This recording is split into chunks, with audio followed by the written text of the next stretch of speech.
नमस्कार मित्रांनो, the GK zone Marathi या चॅनलमध्ये आपले स्वागत आहे.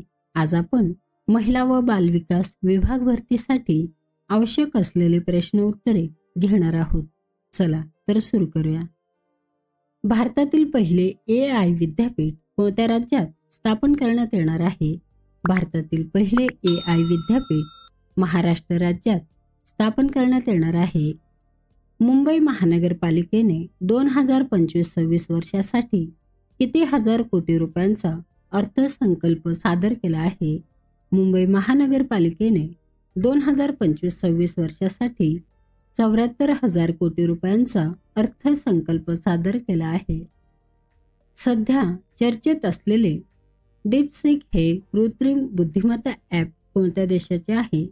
सध्या चर्चेत असलेले डीपसीक हे कृत्रिम बुद्धिमत्ता ॲप चीन या देशाचे आहे. महाराष्ट्र राज्य खादी व ग्रामोद्योग यांच्या पुढाकाराने राज्यात कोठे पहिल्या मधुबन हनी पार्कचे उद्घाटन होणार आहे? महाराष्ट्र राज्य खादी व ग्रामोद्योग यांच्या पुढाकाराने राज्यात महाबळेश्वर येथे पहिल्या मधुबन हनी पार्कचे उद्घाटन होणार आहे. खालीलपैकी कोणी टाटा स्टील बुद्धिबळ स्पर्धेचे अजिंक्यपद पटकावले आहे? खालीलपैकी आर प्रज्ञानंद यांनी टाटा स्टील बुद्धिबळ स्पर्धेचे अजिंक्यपद पटकावले आहे. खालीलपैकी कोणत्या भारतीय वंशाच्या अमेरिकन गायिकेला ग्रॅमी पुरस्कार मिळाला आहे? खालीलपैकी चंद्रिका टंडन या भारतीय वंशाच्या अमेरिकन गायिकेला ग्रॅमी पुरस्कार मिळाला आहे. महाराष्ट्रात कोणत्या ठिकाणी आंतरराष्ट्रीय सहकार परिषदेचे आयोजन करण्यात आले आहे? महाराष्ट्रात शिर्डी या ठिकाणी आंतरराष्ट्रीय सहकार परिषदेचे आयोजन करण्यात आले आहे. भारतीय वंशाच्या अमेरिकन गायिका चंद्रिका टंडन यांना कोणत्या अल्बमसाठी ग्रॅमी पुरस्कार मिळाला आहे? त्रिवेणी या अल्बमसाठी ग्रॅमी पुरस्कार मिळाला आहे. खालीलपैकी कोणत्या राज्याने केंद्र सरकारच्या कार्यालयांमध्ये मराठी भाषेतून बोलण्याचे अनिवार्य केले आहे? खालीलपैकी महाराष्ट्र राज्याने केंद्र सरकारच्या कार्यालयांमध्ये मराठी भाषेतून बोलण्याचे अनिवार्य केले आहे. सिमोना हालेपने नुकतीच कोणत्या खेळातून निवृत्ती घेतली आहे? सिमोना हालेप नुकतीच टेनिस या खेळातून निवृत्ती घेतली आहे. 2025-26च्या केंद्रीय अर्थसंकल्पात इंडिया AI मिशनसाठी किती हजार कोटी रुपयांची तरतूद करण्यात आली आहे? 2025-26च्या केंद्रीय अर्थसंकल्पात इंडिया AI मिशनसाठी 2,000 कोटी रुपयांची तरतूद करण्यात आली आहे. चमन अरोडा यांना कोणत्या भाषेसाठी साहित्य अकादमी पुरस्कार 2024 जाहीर झाला आहे? चमन अरोडा यांना डोंगरी या भाषेसाठी साहित्य अकादमी पुरस्कार जाहीर झाला आहे. ग्लोबल पीस समिट 2025 कोठे होणार आहे? ग्लोबल पीस समिट 2025 दुबई येथे होणार आहे. केंद्र सरकारने जल जीवन मिशनची मुदत किती वर्षापर्यंत वाढवली आहे? केंद्र सरकारने जल जीवन मिशनची मुदत 2028 पर्यंत वाढवली आहे. इक्विवेरन 2025 सैन्य अभ्यास कोणत्या 2 देशात आयोजित करण्यात आला आहे? भारत आणि मालदीव या 2 देशात आयोजित करण्यात आला आहे.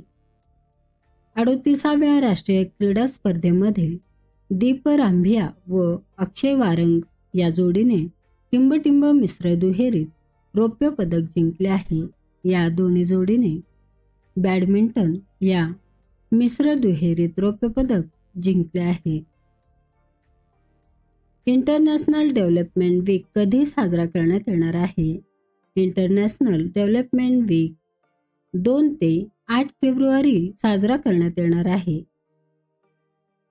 संयुक्त राष्ट्रांनी कोणते वर्ष क्वांटम विज्ञान व तंत्रज्ञानाचे आंतरराष्ट्रीय वर्ष म्हणून घोषित केले आहे? संयुक्त राष्ट्रांनी 2025 हे वर्षे क्वांटम विज्ञान व तंत्रज्ञानाचे आंतरराष्ट्रीय वर्ष म्हणून घोषित केले आहे. कोणता देश कृषी रसायनांचा जगातील सर्वात मोठा निर्यातदार देश ठरला आहे? भारत हा देश कृषी रसायनांचा जगातील सर्वात मोठा निर्यातदार देश ठरला आहे. गुजरात राज्य सरकारने समान नागरी कायद्याचा मसुदा तयार करण्यासाठी कोणाच्या अध्यक्षतेखाली समिती स्थापन केली आहे? न्यायमूर्ती रंजना देसाई यांच्या अध्यक्षतेखाली समिती स्थापन केली आहे. माय नरेगा ॲप कोणत्या राज्यातील बारमेर जिल्ह्यात लॉन्च करण्यात आले आहे? राजस्थान या राज्यातील बारमेर जिल्ह्यात लॉन्च करण्यात आले आहे. भारत सरकारने विमा क्षेत्रातील FDI मर्यादा किती टक्केवरून 100% इतकी वाढवली आहे? भारत सरकारने विमा क्षेत्रातील FDI मर्यादा 74% वरून 100% इतकी वाढवली आहे. द महात्माज मॅनिफेस्टो या पुस्तकाचे लेखक कोण आहे? राजेश तलवार हे आहेत. जागतिक कर्करोग दिन 2025 ची थीम काय आहे? जागतिक कर्करोग दिन 2025 ची थीम युनायटेड बाय युनिक ही थीम आहे. पहिल्या रायसिना मिडल ईस्ट कॉन्फरन्स 2025 चे आयोजन कोठे करण्यात आले? पहिल्या रायसिना मिडल ईस्ट कॉन्फरन्स 2025 चे आयोजन अबुधाबी येथे करण्यात आले आहे. किसान क्रेडिट कार्ड अंतर्गत कर्ज मर्यादा 3 लाख रुपयेवरून किती लाख करण्यात आले आहे? किसान क्रेडिट कार्ड अंतर्गत कर्ज मर्यादा 3 लाख रुपयेवरून 5 लाख रुपये करण्यात आली आहे. कोणते राज्य नोंदणीकृत स्टार्टअपसह देशात आघाडीवर आहे? महाराष्ट्र राज्य नोंदणीकृत स्टार्टअपसह देशात आघाडीवर आहे.